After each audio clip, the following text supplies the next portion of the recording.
Hey guys, welcome back to The Break. Today we have the honor of having Hawker here with us.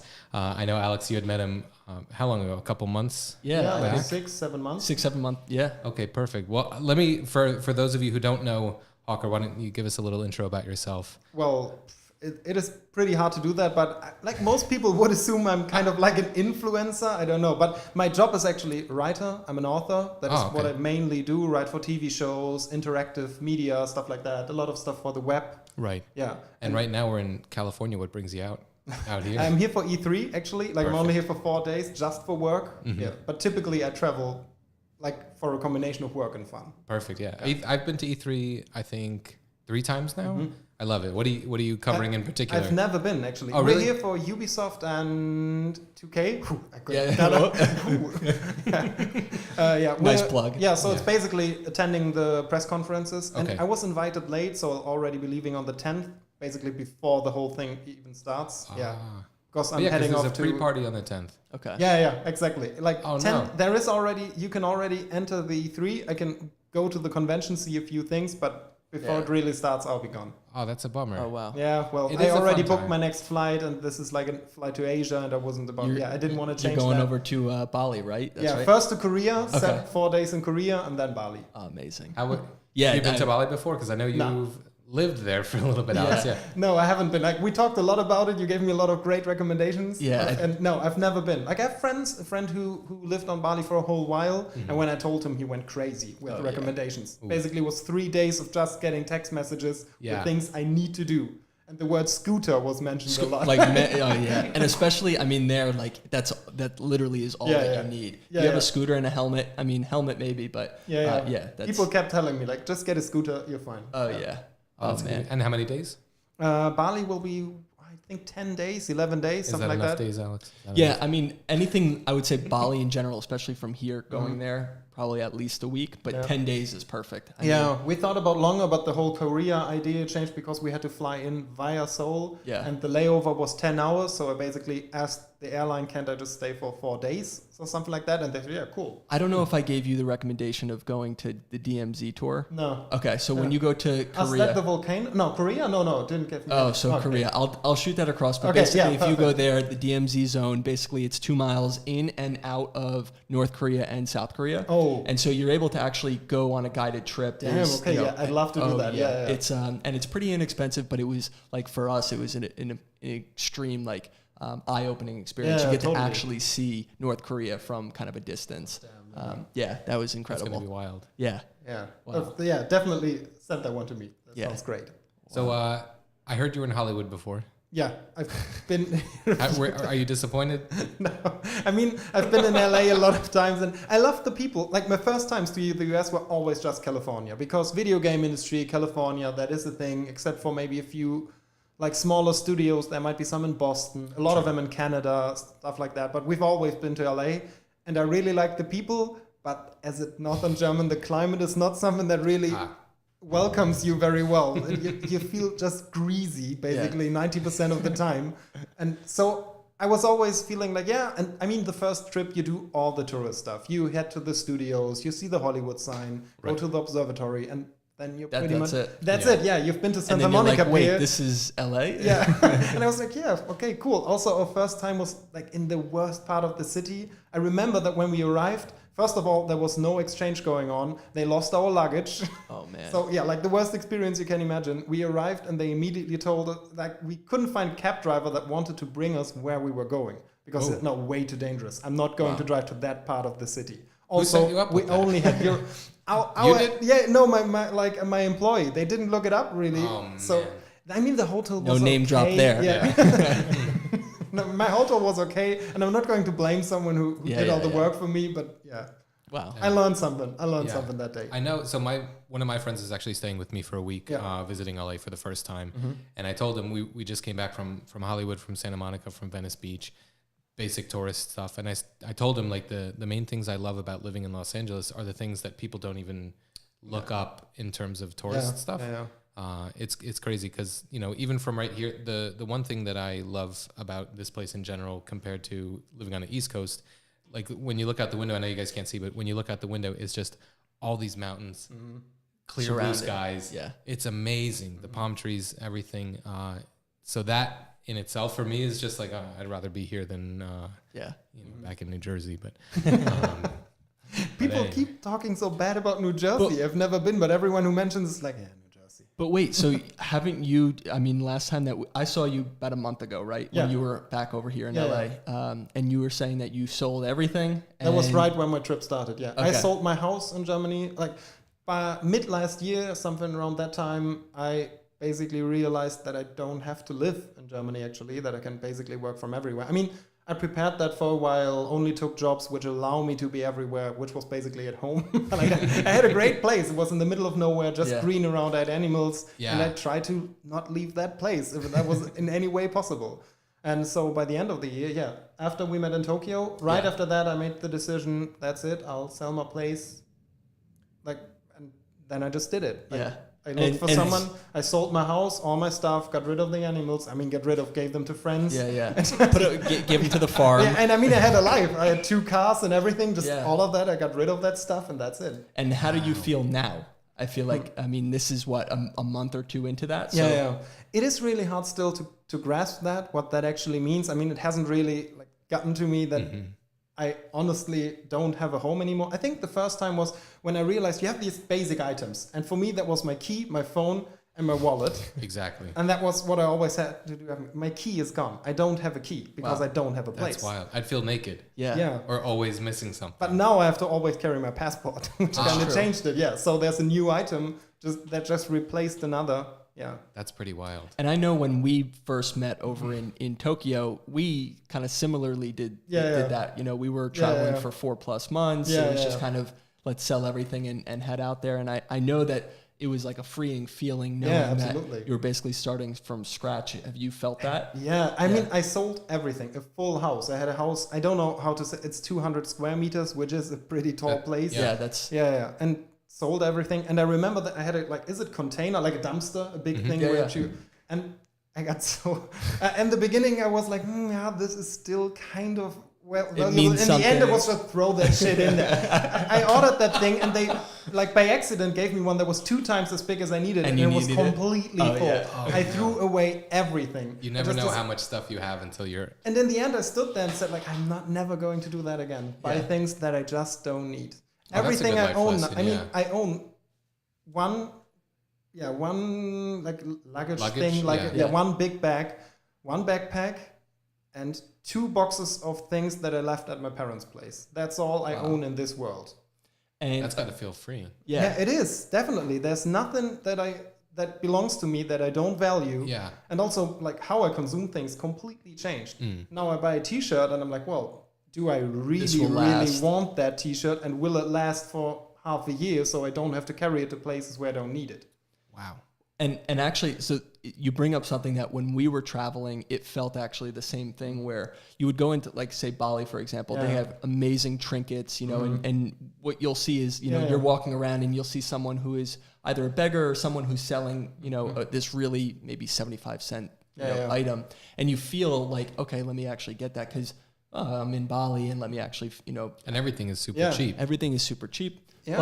But then you start to realize like you don't need a small keychain. And it is this neat stuff. I mean, I just came from Portland and they had a lot of great stuff over there. It's not like I didn't want maybe a nice pocket knife or anything. I'm like, do I really need that? And it is kind of heavy. Yeah. So, no. That's wild. And you start to think about things differently. That's really, definitely. Really everything has to at least have like a real purpose. And so what's the plan there? Is that like, I mean, I'm in the mindset that there doesn't need to be a plan. I think the question more about is like, you know, do you see it being 6 months, 2 years, 4 years, kind of where do you see this kind of taking? Yeah, I try to do the same, to not have a actual plan, when to start, where to stop. So I planned 1 year. 1 year is planned until December maybe. I know where I will be because I'm still working. I know until December exactly where I will be at any day of the year. Because there is 3 times this year I have to go back to Germany to do some hosting stuff, to host some shows, things like that. And still,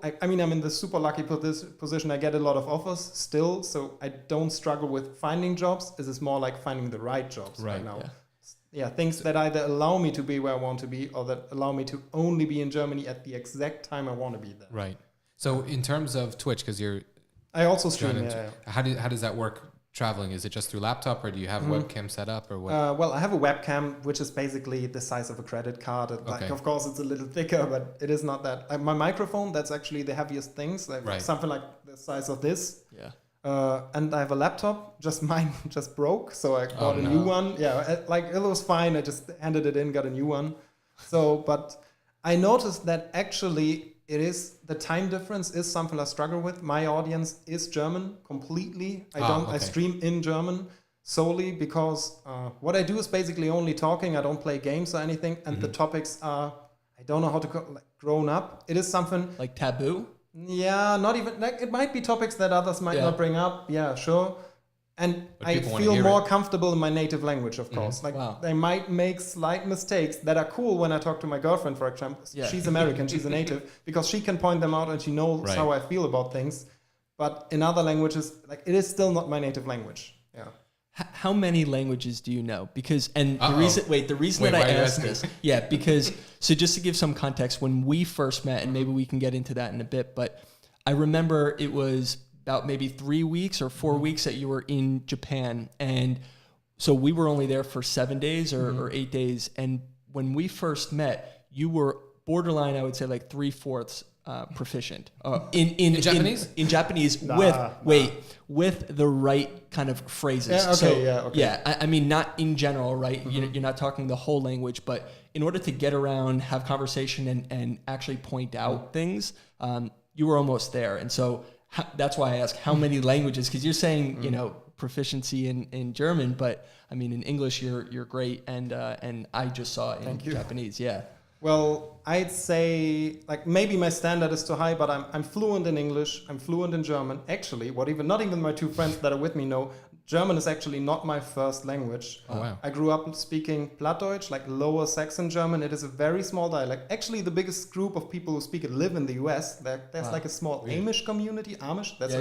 Like a small Amish community that still speaks that. It is very close to German, but it is not. It's considered its own language.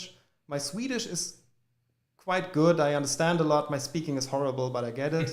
My Spanish is not at the point where it needs to be, but when people talk to me, I get what people are saying and I can make myself understood. I'd say my French is horrible. Please don't make me speak French. Japanese is decent, I'd say. That all sounds more impressive than it actually is. Like, fluent, I would say 3 languages where I can, without any problem, have a conversation. All the others are some knowledge. Yeah. And is it brought on because you were in Japan, you wanted to just learn the language, or that was the inspiration behind that? Yeah. I think I was like 17, 18 when I met 2 Japanese guys. They were just, a friend of mine was at the university and they just came over as an exchange program. And for some reason he couldn't show them around Germany, so he asked me and we spent a lot of time, and they seemed cool. They were speaking about this place that seems to be on the same planet as I live on, and that seems to be so different, and I was amazed by that. Yeah. Especially, I'm a white Caucasian from Europe, and for everyone who's never been to Germany, there's no country as white as Germany, I'd say. Like, it's very rare that there are people with other skin colors at all. Like, that is not a common thing. You were dark. Exactly.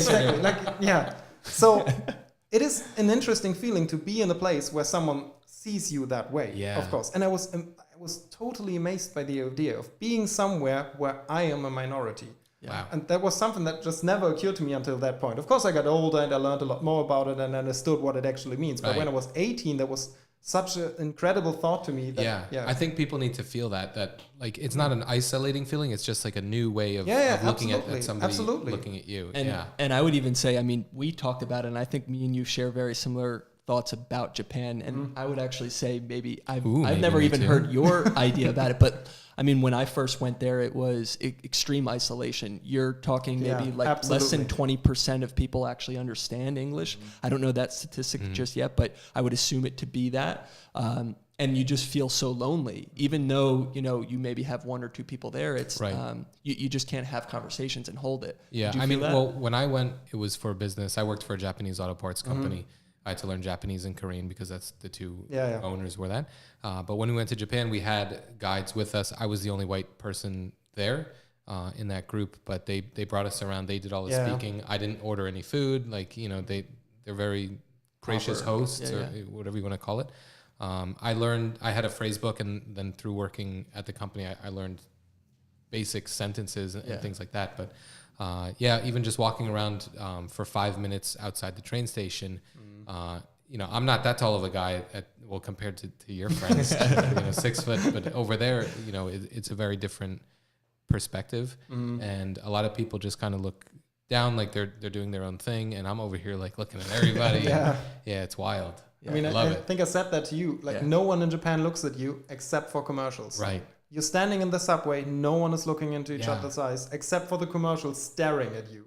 And there was my first 3 or 4 days. I've never been that lonely in my life. It's so weird. And there's so many people. And I lived with a Japanese family. I was at a host family, so I was so relieved whenever she asked me to do something because I was wandering around. I've never just stood home. I went there with the mindset, this is Tokyo. Yes. I'll not be in Tokyo too much. Let's just use every single day as good as possible. Oh, amazing. How did you learn the language then? Was it through online stuff or a book or? I actually started learning 6 years ago, maybe even more, and started learning with a private teacher in Germany. She was a lovely woman and very, very intelligent, first of all. And so she was a private teacher, but I stopped and forgot everything. So many people learning Japanese.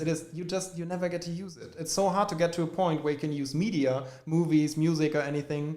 Yeah. So whenever you're not at that point, you'll just fall back to nothing pretty much. So there was a point when after I noticed, I'm not in the situation where I want to be with my life and I want to travel more, I decided, the first thing I should do is maybe make a trip to Japan for 3 or 4 weeks and just... Wow, I didn't know that backstory. I didn't know that was kind of the... that was like we were in the US for 1.5 weeks, made kind of a round trip with some guys. There was a combination of work and right after that, I flew over to Japan. Yeah. So cool. Yeah. I love it. Yeah. I love it. So when you decided to sell all your stuff, I know you probably told your family and everything like that, but did you tell the Twitch community too? Like, were they part of the plan and the talking definitely. process? Like, my family was the most amazing part because I told my mother and she was like, okay. And I was like, Mom, do you get what I'm saying? Yeah. I might not come back, actually. This might be a decision that I will forever live in a different place. And she wasn't even surprised. Wow. To them, it was like, I mean, they have 2 other children, I guess. No, my parents are great. And we have we have great. Yeah. Yeah, but still it is... I was surprised. I thought she might be like, how come? Or talk about it for a little bit. Yeah. And she was like, she got my father over, which is like the most Northern German father you can hear, like barely any words. And just, he's a funny guy, but he like speaking and emotions are not his thing. Yeah. So he was just okay, cool. When do you learn? And I remember when I left, they were the last people at my place. So when they left, my mom was like, we won't see you for such a long time. And my father was like, 2 months. That has happened before. See you then. See you then. Wow. I guess that's true though. Yeah, like they weren't too worried. I'm grown up. Always like there have been so many bumps and weird corners in my career. So yeah. Oh, that's crazy. And how did the community take it? I think there were some people that were kind of disappointed. Be streaming or I mean, it definitely went down, but that is two factors. One of them is that actually I often don't feel like doing it, and it has always been a side thing. Like myself streaming, that is completely new. I do that for a year now, but I've always been involved with streaming. Okay. Like I started with Rocket Beans TV, which is a full licensed TV station in Germany, but just on just on the internet. We started on Twitch and we did everything. We did our own shows 24/7. Everything on that channel is created by that channel. Wow. And we started as, I think, 20 people. Yeah. We used to do a show for MTV. That's where my whole career started, as a TV editor and stuff like that. And then we got canceled. MTV pulled back from the European market, or Viacom, the head company. They completely pulled back. They offered that we could do the show for free and benefit from the social media stuff. And we're like, great idea. Why not? Sign me up. So we just reached out to our community and said, we don't want to stop yet. Are you still interested in what we might have to offer? And people threw money at us for some reason. And it was definitely so much that we decided we can't just come up with a simple YouTube channel now. Yeah. Let's do this TV idea. Oh, that's so cool. Yeah. Was it you as well? I think we talked about this. There was another kind of channel that you were getting into, which was kind of all equal. Was that right? Oh, that is Bonjwa. That was the two guys who are with me. That is Bonjwa. Yes, you want to maybe highlight what that does, because I think that's really interesting. Yeah. I started working with Bonjwa. I knew the guys before. They were working with Rocket Beans TV 2. At that point, they were not streaming. It was all about StarCraft 2. Esport. They did this school thing. We're teaching people how to get to be really good at it, because Niklas, the founder of the company, he was a pro. He played official tournaments all over the world. He was really, really good at it. And at a point, they decided to make their own company. And right from the beginning, they decided we have values. The first thing they did before even having a company was writing down what this company stands for and what their basic values are. And the first rule is everyone here should be happy. And so, how about that? Yeah, that's an interesting thing, because that influences how you make business so much. At so many points throughout the whole process of becoming a real company, there were offers like, well, we could give you a lot more money each month. You could hire 6 people and become a real big thing. Right. And Niklas at so many points was, I'm not sure that everyone is happy. That is still our main value. And those values are equality. No one gets insulted. Everyone should be happy. We're trying to pay everyone fair by the amount of money that is available. It is. That's why I worked for them for 2 years. He's weird. Niklas, Niklas is the weirdest guy I know. But he's socially awkward, but his heart is definitely in the right place. I don't know if that is a saying here too, but and that's what really caught me. The first time I've been there, I noticed, well, everyone here seems to just do it so everyone can feel great. Wow. Yeah. I mean, I know I love that story, because I think even just from like our mindset, right? Like when we're starting a business, you need to have those core values kind of set. Yeah, right? I've experienced the complete opposite. Great companies that started and that are still doing fine, not a problem, but they never had those values. They never know where are we coming from, where are we going, and on what conditions are we growing actually. We're at the point where we have to say that is not in the line with what we're actually standing for. And I think a good point actually in that sense is probably the employees or the people around there just kind of circulate, right? Yeah, whereas being part of something a little bit larger than, let's say, yourself, right? Is you kind of actually want to be a part of it. Definitely. I mean, Rocket Beans TV was so interesting. We were 20 people, and I think 1.5 years later, we were 120 people. Whoa. That's massive. Yeah. And that is a growth that is really, really scary. And if you're in a startup like that, the spirit changes so much. It is still there, but it is so hard to share the values that you never actually wrote down with other people coming into the country, into the company, and to just assume they might pick them up. That will not happen. People will just not randomly understand what your company is working on and the way it works. Exactly. Take note of that. Yeah. Damn it. Wow. I love that. Oh man. So let's switch. So it kind of sucks that you won't be at the show. Yeah, well, I will be there for one day. We'll see most of the press conferences. So, what are you looking forward to, or what kind of games do you like? Well, to be honest, I'm looking forward to being at the E3. This is my first time. I've been to some conventions, but never to E3. I was at GDC this year, first time. Okay, yeah. And well, I'm a lot more into indie games. I'm developing a game myself, starting this year for the next 2.5 years. So I'm very interested in that. Yeah. Everything that is interactive is very interesting to me. So everything that is role play. Yeah. I used to look at Bethesda a lot. Fallout 76 kind of changed that a little bit. I don't want to talk about that. That's okay. Yeah, let's not talk about that one. But yeah, those games are especially interesting to me. Yeah, no, I feel the same way. And especially with 76, I was very disappointed because I've been following them for I don't even know how many years. And thanks, guys. Thanks a lot. There was a lot of potential and just... Yeah. I know, so my brother owns like a video game peripheral company. So we've always been super into that industry. And watching it grow and change over the last couple of years has been incredible. Hopefully there'll be some good announcements in next week. But that is typically what I'm hoping for too. Like it's basically whenever someone asks me what are you hoping for, it's like something I've not heard yet. Right. Because I'm not even trying to belittle what big games and big brands are doing, but just I'm not that excited anymore. Yeah, even we looked at Borderlands a month ago, and it is a great game. That's like the standard of games is so high. Everything I'm doing with criticizing them is nitpicking. Yes. But it would be great to be surprised. But I remember the best stuff that I saw from last year and the year before were all the indie after parties where they showcased just like the weird things that they're working on. Like no AAA studio is going to put out this stuff, but I forget exactly what it was. but those types of experiences and storytelling and topics that they cover is more intriguing to me. Yeah. I don't know if it's because, you know, I'm 30, you know. Yeah. But I don't know. Let's agree the whole idea, like the whole group of people consuming this stuff is changing. All of us are 30 now. Yeah, like that's it true. is not like randomly all the young it's like people an art who's form. interested. Yeah, Definitely. I see it as form, an art form. And I love movies.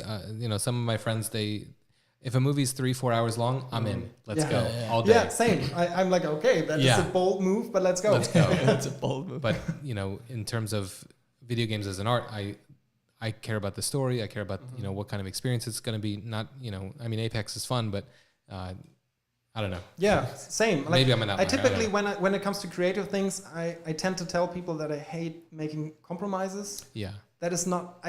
I try to not do it. I'm not going to argue with my graphic designer because his or her job is designing graphic stuff. Exactly. The person learned it. Why should I tell them? So when they tell me I'm totally behind this idea, I think it is great. I might even consider it complete bullshit. Yeah. But I prefer to fail with them over making this weirdly cheap compromise. Yeah. And I think most big brands they are just doomed to do that. They have to. I mean, of course they have to, because it is this brand. People are assuming some things will happen. You can't change World of Warcraft into a shooter suddenly. People will not like receive. It'll that be a battle royale next year.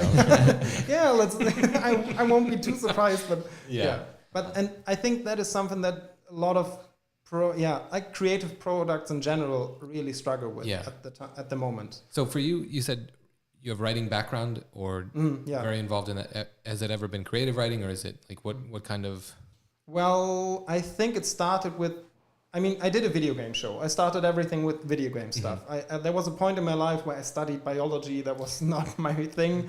And we'll have to figure that out. Yeah. And at that time, I did this side job of driving cars from southern Germany to northern Germany. For everyone who does not know how far that is, I'd say like 2 times, or maybe 1 time. It's from LA to San Francisco. Okay. Like something like that. 6 to 8 hours. Yeah. Depends on where you're going and which route you're taking, but something like that. Wow, it only takes 6 hours to go from. Yeah. So, that's pretty wild. It's when I tell people how many people live in Germany compared to the size, and the size compared to the US, people tend to be very surprised. That is, it's 90 million people live in Germany, and it's 43 times, like the US is 43 times as big as Germany, Austria, and Switzerland together. Wow. Yeah. Think about that. That is like there is no area like that's not like there is no desert. There is no area where we will just find no one. That is not that doesn't that's exist. That's kind of weird. Yeah, I never thought about it like people that. don't live in big cities in Germany. Our cities are comparably small. There's just people everywhere. Yeah, I remember when we stayed. I guess now looking back, I kind of it was just everywhere now. Yeah, there's small villages everywhere. Actually, it's I think very the hard. The largest what is it? The largest tower was the church. I mean, it was like that is typically it is kind of rude to go higher than the church. I guess by old standards, there was a thing. It's not anymore, but in former times, going higher than the church, that you couldn't do that. You had big balls if that you was, It's like, who's that guy? Come on.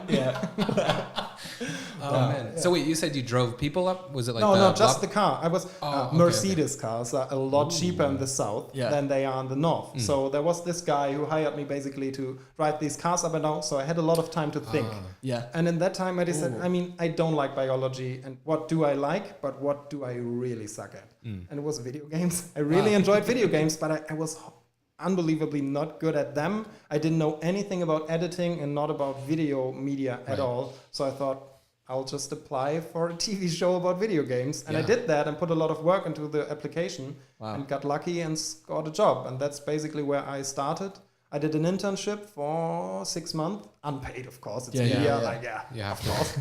And I had to move to Hamburg, burn through all of my money. And but after that came a job. I did it for 5 years, maybe. Then the whole Rocket Beans thing started. And that is when my job changed into writing shows, actually, for that channel. Then I became sales and marketing, head of sales and marketing, which changed my job a lot. Then I decided that sales is not my thing. I respect people who can do that. I can't. I last can't. episode I said the same thing. Yeah, like it is putting my soul into the fire. It is. It's burning myself down horribly. So I totally respect what people are doing in sales. That I can't do it. I'm not. You just. And that's when it changed into writing. Suddenly I was writing shows, and then I had the idea of why not try to write shows and sell them to someone. Yeah. And then I did a lot of other shows, and I started working with production companies. So basically, most of my customers are people that I actually worked for, that employed me before. Like, I think all of them. Yeah. That's the network. Yeah. So, and that's how I started doing it. And then came a point where I had to decide what do I want to do. And I realized, well, might not be good at writing, like not as good as other people, but obviously it pays very well and I enjoy it. It's creative work, and it's the part about my work that I enjoy the most. And so I started to only write. Yeah. Yeah. Wow. And I like how you mentioned previously, when you basically get into that train of thought of writing, you like to actually have zero distractions and just kind of very simplicity. I think, that's... everybody works differently, right? Some people are coffee shop writers. Yeah, I can do that still, but it's like, it is so hard to reproduce the best moment for writing for me, because recently I was sitting in an Airbnb on my own. I just lit a candle and did this most romantic writing thing ever, and it worked out great. And I tried to reproduce it the next evening, and it was horrible. I couldn't write a single word because I felt so pressured by the whole cliche setup that I created for myself.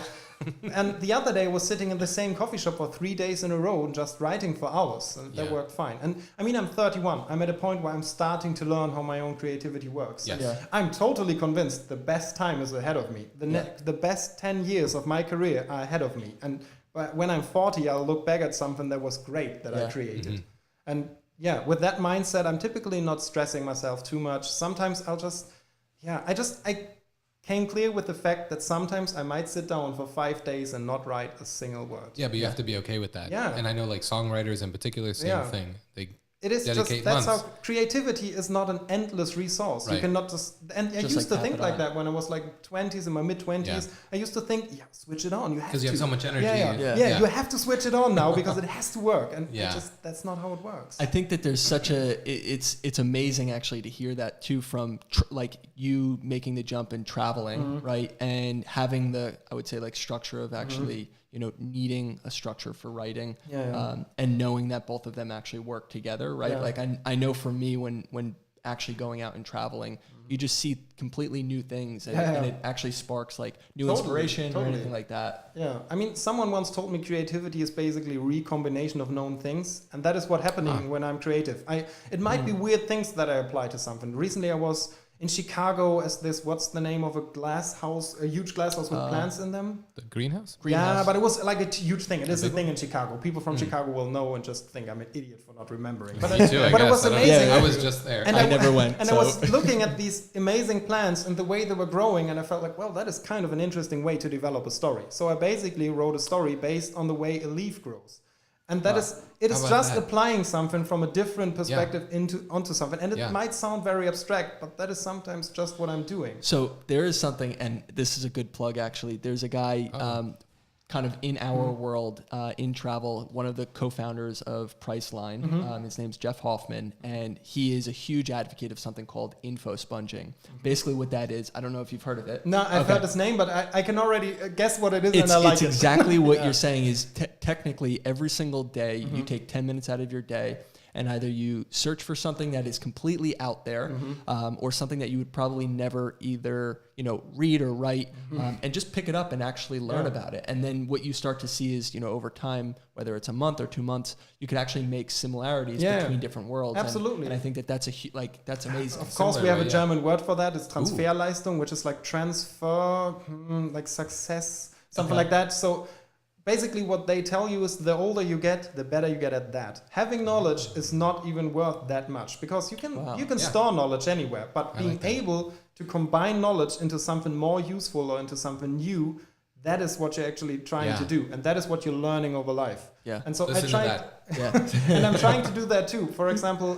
I recently started reading again, like a lot, and I read one fictional work that I enjoy, and then I pick up a help guide, like a self-help guide, something from anything, just to read something that I've not read before, or maybe an old book. I started reading Ernest Hemingway because I've never actually read it and felt like, well, let's read something that I didn't know before.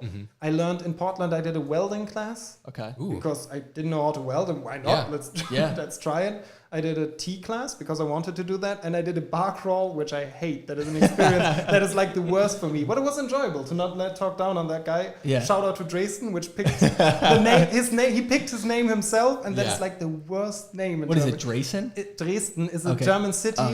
Look that up on Wikipedia. You'll find out. Oh, that is not a happy place. Yeah. The history is really grim, and So that is what I try to do too. Like, people tend to make fun of me for knowing everything about stuff you don't need to know anything about, but I think it is very valuable. And I think that's huge for creativity just in general, is knowing a few different pieces. I wouldn't even, so many people try to tell me that, traveling in itself, meeting new people. I don't even think it is that. It is just consuming things you might have not known before. For example, pressing random at Wikipedia. I love that. I do that one day a week at least. I sit down for 2 or 3 hours and just pick random page on Wikipedia and read about, I don't know, someone playing accordion in West Lebanon. I don't know, because it is interesting. Oh, that's just like info sponging. I love that. Oh man. Wow. I think I need to get more into that. Yeah. For me, the escapes are like obviously reading books. We travel a lot, so just seeing new things, trying new food. Because for me, like taste goes into different memories and things, and then you start connecting dots that weren't there before, and it's like, wait a minute. Then I need my notebook or my notes app to type stuff in there. Yeah, that stuff is wild. I love it. Yeah, I love food too, because I know someone who's so creative and he's not interested in food at all. Yeah. And I'm very suspicious of that, because I think food is the most basic creative work there is. Everything in it follows some rules, and you can either go by the rules and create a dish that is very traditionally, either traditionally American, German, or anything. It follows these basic rules, or you can fiddle around with them a little bit because you know the rules and we create something new. And I think that is creativity in itself. Its purest form. It is, And so I think cooking and consuming food is something that most creative people enjoy a lot for a good reason, because it is interesting to find out these new things. Yeah, that's great. Like so same I'm thing very for me with suspicious coffee when people too. That is, I don't know if I trust anybody like that. Wait a minute, I'm starting to think about it a little more. I really struggle with that, because the guy I'm talking of, Finn Kliman, German people will know that name, because he's super creative, has thousands of different projects he's working on, and most of them are successful because he is so creative. He's not into food. And then what the? What's the food like in Bali? So it's very. What can you expect? I'm trying to think, like a lot of noodles, a lot of actually very organic in general. I think I didn't know noodle was the word. Noodle? To be honest, I thought I was wondering what the word might be for a noodle. Oh yeah, noodle. Yeah, noodle. But so lots of noodles, lots of like. Have you been to Thailand? No, not. Okay. I've only been to Japan and Korea so far. Oh wow. Yeah. Okay. So it's very Thai infused, I guess you could say, and just Indonesian food in general, lots of spice. Yeah, my friend is Indonesian, and he used to drag us to places so we can all lie around the next day and hold our stomachs. Yeah, the one thing that I will say, and like mark my words right now, there's something, and Google it, it's called Bali Belly, okay? And basically, it's a very bad thing. So in their food, and this is just very high level, right? For it's a good travel tip. Yeah, this is a huge travel tip. When you're going to Bali, make sure that you either inspect or know where the water and ice is coming from. Even down to you ordering an ice, Pepsi or something like that. Because if you don't, you will actually turn your 10-day trip turns into a 5-day trip. And the other 5 are in the bathroom. So that's a good pro tip.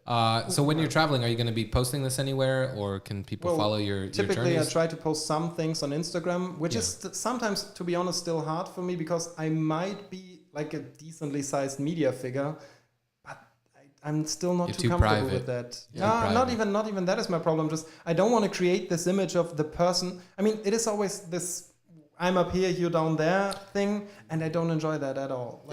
I don't enjoy the word fans, stuff like that. That is just not, I'm not just saying that because it sounds nice, but people who are talking to me, even on my stream, that is a conversation. This is on the same level. And so when I post pictures where my face is in, and I mean, most of us will know that. You post this picture of yourself, that will get more likes. Right. In my, what I do typically, that is that is something, that is a currency, so I should do it, but I just feel bad about it. I feel like but they want to know what you're doing. Yeah, of course. Yeah. And it is such a... And what you care about and what you like, and if something shitty happens, they it's not like they are these things that want to suck the life out of me or look up to me all the time. It is people honestly being interested. And I noticed that whenever I go to Germany to some events and meet the people that are sitting on the other side of the screen, and it is a great feeling. I really enjoy it. I love people. I think I already told you that. That is, I can honestly say I really love people. I think people are great.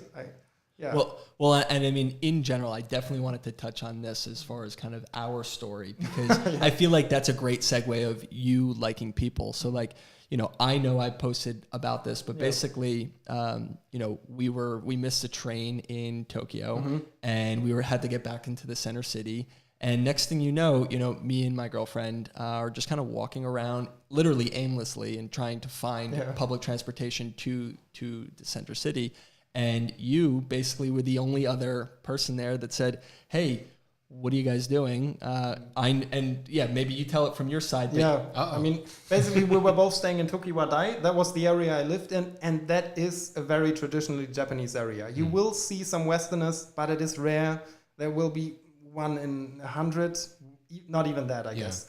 And so there was some kind of accident, something, so the trains wouldn't go. And I had a huge problem with that. I know some Japanese, but still, I tried to figure out what was going on.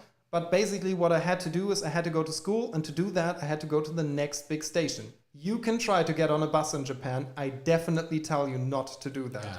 You will get lost. It is very hard to get lost in Japan. As long as you have mobile data, you are fine. That's true. Google Maps is amazing and will always tell you which train to take. You can't get lost unless you get on a bus. You're lost. At that point, that's it. Just sign off. Bye-bye. You're done. Yeah. So what were we about to do? We were lining up on the bus. Okay, this is a true story. And I was standing there, and I already called an Uber. Uber is not a thing in Japan. Okay. There is Uber Black, which is also, I think it also exists here, but to Tokiwadai, it takes up to 45 minutes for them to go there. They will come, it just takes forever. Yeah. So I was waiting there, and then I saw the two of you, and you looked Western, out of place. Lost. First of all, you looked lost. You were trying to communicate to the bus driver, I think, for a whole while, until I collected my courage and felt like, well, you should just reach out to them. Yeah. So I walked over there and asked you, do you speak English? And you answered in American English, so I assumed, yeah, you do. And then I basically asked you if you're as lost as I am and if you want to share an Uber. Yeah. Yeah, and you of course agreed to that because you also didn't feel we too had, well. and we had no idea. Like, this is the best option, But I think, I mean, this is I feel like a true testament to just like building a relationship in general, is actually putting yourself out there. I mean, in that case, let's say you've never said that, we clearly wouldn't be here today. Even that night, I mean, I remember saying this to Tiffany, but that was literally the best time that we've had in our whole travel is going out with you and your friends and seeing, what was it, the Golden Guy? Golden Guy. Huge recommendation on that one, so, massive, probably 200 plus different bars. I think it's 350 bars in 6 streets, something like that. All of them have only 5 seats, super tiny. Smaller than this. And people there are so great. They are so great. It is only foreigners and Japanese people who are very interested in getting in contact with each other. Every bar is different. And here's an absolute super pro tip. Ura menu means the downside of the menu that will get you things you can't order. And people love when you bring that word up because it is not commonly known. And you'll say it and you'll get the good stuff. So going out with them, that was incredible. Yeah, again, right. I asked you on we exchanged numbers. I remember that. I just we separated at Ikebukuro, which is a big area. By Japanese, I learned that is considered one of the worst areas of Tokyo. Oh, wow. And it is not. Yeah. If you go out there, you feel like, well, this is nice. This is downtown LA, basically. Yeah. Better than Hollywood. Yeah. Sorry. That doesn't say much. Yeah. Wow. So we went out that evening. That was really nice. Yeah, I enjoyed that too. But I mean, I think in general, I think that's a huge learning lesson I know that I've taken is just put yourself out there, get yourself into a situation where, what's the worst that can happen, right? I mean, I'm super uncomfortable with that. The moment I'm totally out of everything, and that is something I'm learning right now. I'm all on my own. There's no one around. I have to force myself to do everything. Right. Yeah. And let's be honest, me coming over, Europe is very different from the US. It is. Of course, we share a lot of values. I don't stick out from my looks or anything, but it works a lot different. Yeah. And it is so many small things that are, for example, ordering things is very hard here. You will never order something and they'll just give it to you. You will receive a question in return for everything. I want some eggs and I will get 6 options. And I'm like, what do I know? I just want eggs. Yeah. I order juice and they will like, and I'm Juice. it's not my native language. I'm not prepared for the question in return. It will be slangy, so I'm okay. And yeah, that is something I had to, and so the same in Japan. I was standing there for like 2 or 3 or 5 minutes, considering should I just talk to them? And yeah, okay, it might be nice. Well, just, thank you. Yeah. If I didn't say thank you, then No, you did like Yeah, 1,000 times. Yeah. Oh, that's amazing. Wow. Yeah. So I think we're already at the 45 mark, which is wow. Oh, typically damn. where I'm we. sorry. No, no, that went by in like a minute. Yeah. So we'll probably wrap up in a minute. But where can people follow you at? Well, I know you don't post much. I know it doesn't happen, but well, my Instagram is maybe the best because the only channel I only do in English. I switched to that because of a lot of friends, and it is at Der Hauge, which is DERHAUGE. Yeah. It is still hard, but that is basically where I post most of the stuff. Perfect. And well, you can reach out to me there if there's any questions about traveling Germany or becoming a writer. I got a lot of questions about that, really cool, becoming an independent because I'm freelance completely. Yeah. All right, perfect. So that. Check it out. I'll put a link to the Twitch too. I've checked it out. I understood nothing, but I considered switching to English so many times, but I wouldn't. If it's Yeah. more comfortable and natural coming out, it is. I would Also, do the same most of thing. my audience is. I mean, most Germans will know English by now, but still, it is. Yeah.